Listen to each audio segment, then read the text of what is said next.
وہ وکیل بھی تھے، جج بھی تھے، سیاستدان بھی تھے، اور بطور پارلیمنٹرین ان کی جو تقریریں ہیں لیجسلیٹو اسمبلی آف انڈیا میں، ان تقریروں پر مشتمل ایک کتاب بھی موجود ہے،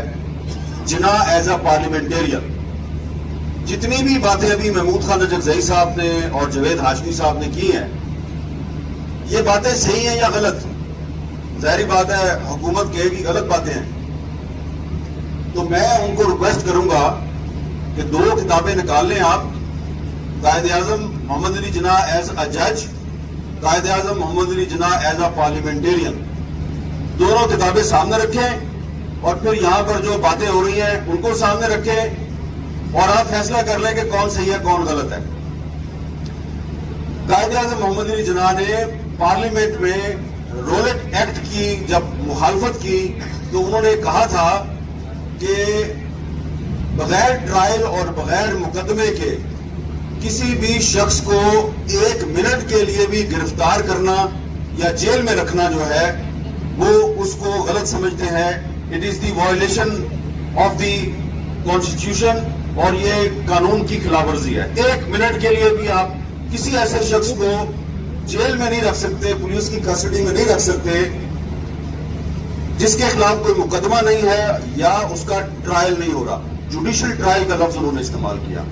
اب آپ مجھے بتائیں کہ اس وقت جو ہماری عدالتیں ہیں ان کے پاس ایسے کئی مقدمات ہیں کہ جس میں جو ملزم ہے وہ پولیس کی کسٹڈی میں ہے، اس کے خلاف مقدمہ ہی نہیں ہے یا اس کو لاپتہ کیا ہوا ہے۔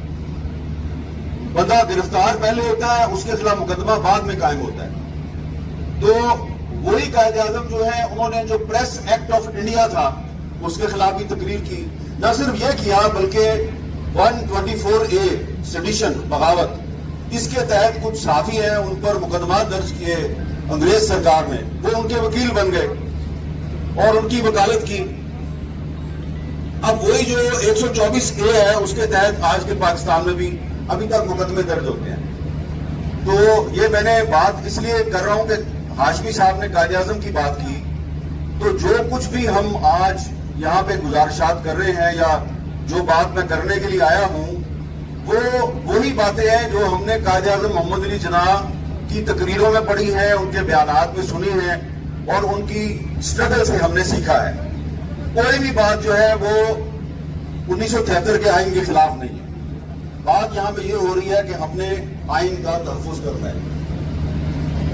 تو جب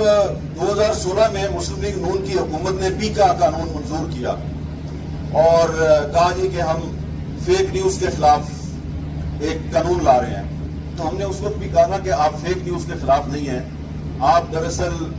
میڈیا کی آواز دبانا چاہتے ہیں۔